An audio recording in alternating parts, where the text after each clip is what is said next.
Hello, massage nerds. The books finally arrived. My friend Ian from Massage Sloth sent the book, so you guys are going to win. Well, one's going to be for Instagram, the other one's going to be for YouTube. So make sure you leave a comment, and I'll be picking a winner. But let me tell you a little bit about the book. It was written by Ian Harvey, who's my friend, and he has a YouTube, Massage Sloth, and on Instagram. So if you don't follow him, go follow him, guys. He's excellent. The name of the book is Massage is Weird. The title alone is really cute, and it's funny. The illustrations are great, and it's how to beat burnout and kick butt as a massage therapist. I'm going to read the titles of each chapter because I can't read the whole book to you, but I do want to tell you that I didn't like the book. I loved the book. It was just one of the best books I've ever read, if not the best book I've ever read, because I've read many books throughout my career. You know, they were all very specific on different modalities and what to do and how to do it this way, and you've got to get, you know, the deep tissue this way or the angle or however the books were written.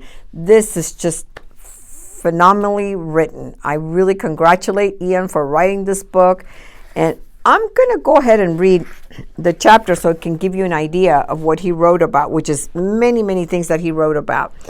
But even the titles of the chapters are kind of cute. Okay, so the first chapter 1 is I Suck at Massage, I Suck at Deep Tissue, and how to deliver beautiful deep tissue. Number 3 is Pain Doesn't Make Sense, explaining pain to clients. Number 4 is I'm Afraid of Butts, considering trauma. Number 5 is I'm the One in Pain. 6 is My Clients Are Driving Me Crazy. He talks about transference, relationships, and misconduct, and how to treat somebody that's misbehaving on your table. He talks about business. Business is scary. Business resources, business questions. Number 8 is I don't know what to say to my clients, especially if you're shy and quiet, you know, how to get that communication going, and common client questions. Number 9, I'm so burned out. Number 10 is I don't know what massage does, and massage myths. So he really talks a lot about that's very refreshing. I like that chapter. Number 11 is massaging like a sloth. He is known Massage Sloth. So things you always wanted to know. And number 12, bringing it all back together. So even just starting from chapter 1, I Suck at Massage. He used the analogy of pizza, that we all love pizza. You know, we all like pizza. Good pizza, bad pizza, pizza, we like it. Yes, it's best when it's fresh, hot, piping hot, whether we like thin crust or a thin, crispy, you know, crust, or a thick crust, or it doesn't matter. We like pizza, even leftovers. We even like leftover pizza, even if after it's dry or after it's cold the next morning. I know I like cold pizza. I just like pizza, correct? That's the way massage is.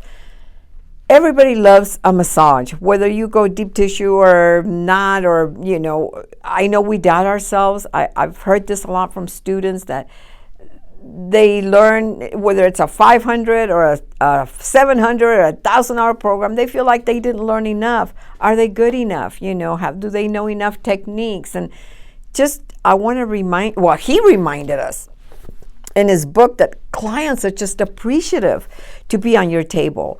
Clients are just appreciative that you're going to have a good intent, you know, to help them relax, to address their issues, to listen to them, to lay there for an hour uninterrupted. They're just so grateful. This book really gives you the permission just to be yourself, to give the best massage that you know how to do, and that it's all good. Just like pizza, whether it's cold or not, whether it's hot or not, whether it's thin crust or thick crust, you know, it's okay to be who you are. There's just so many wonderful things about this book. I wish I could go into each chapter. He talks about the nervous system. It's something that I've been teaching, you know, for the past 10 years, that relaxation begins with the nervous system. You know, he talks about interrupting the feedback loop, the pain feedback loop. He talks about how to go work on antagonistic muscles and create, you know, creating new competing input to relieve that pain pattern. I mean, it's phenomenal, guys. It's really good. He talks about imposter syndrome, which is a psychology term where you feel that that you're an imposter, that what if your client finds out that you don't know all your insertions or your origins, or you don't know all your muscles? What if they find out that you really don't, you're not confident? And we just feel like we're imposters. I know I've struggled with that before. What if they find out I really don't know it all? It doesn't matter. Your clients are just grateful that you're working on them.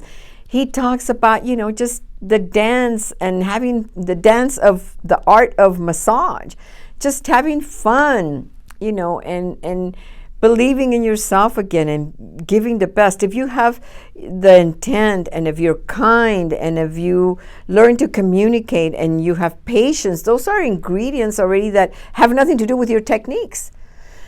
But your clients will appreciate that. He talks about, intimacy. He talks about butts, and he talks about people that have problems with their personal space and how to address that. He talks about things that nobody sometimes is willing to talk about.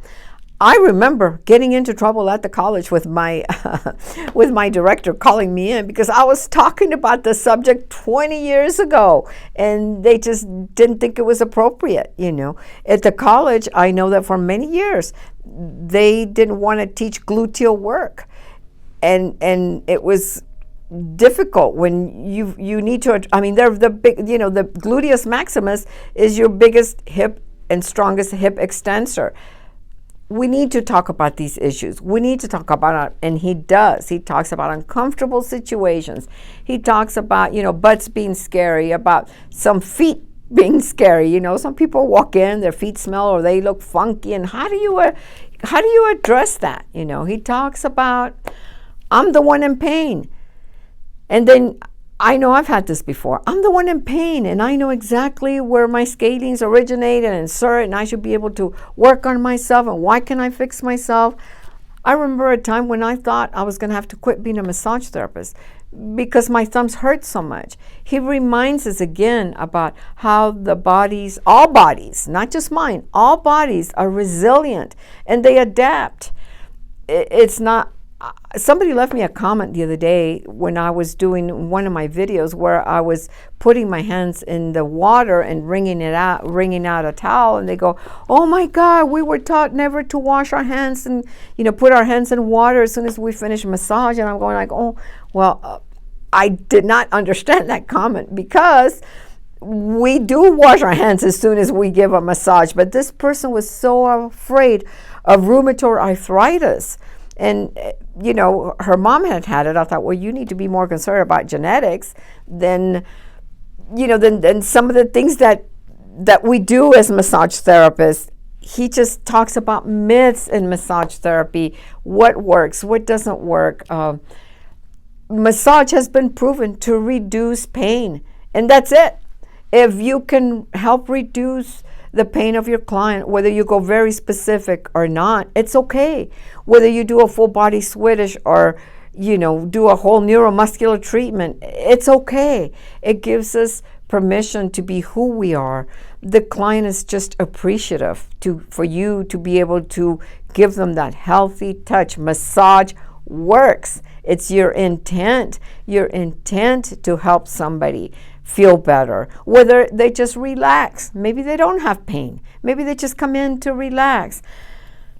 He talks about going back to basics, not to forget the full body, not to forget the person as a whole. I know for many, many years, I focused just on neuromuscular. And as a matter of fact, I've been criticized online, some of the comments like, that I talk about Swedish and I talk about effleurage and petrissage. However, those are the basics that we learn, and they're still important. It still helps the client to relax on your table, because I can guarantee you that if all you do is neuromuscular work, it fatigues the client, it overstimulates the nervous system. So it's important to incorporate, other techniques that you've learned that are basics into your massage. And Ian talks about that in this book. He talks about bringing it all back together and don't forgetting the person as a whole.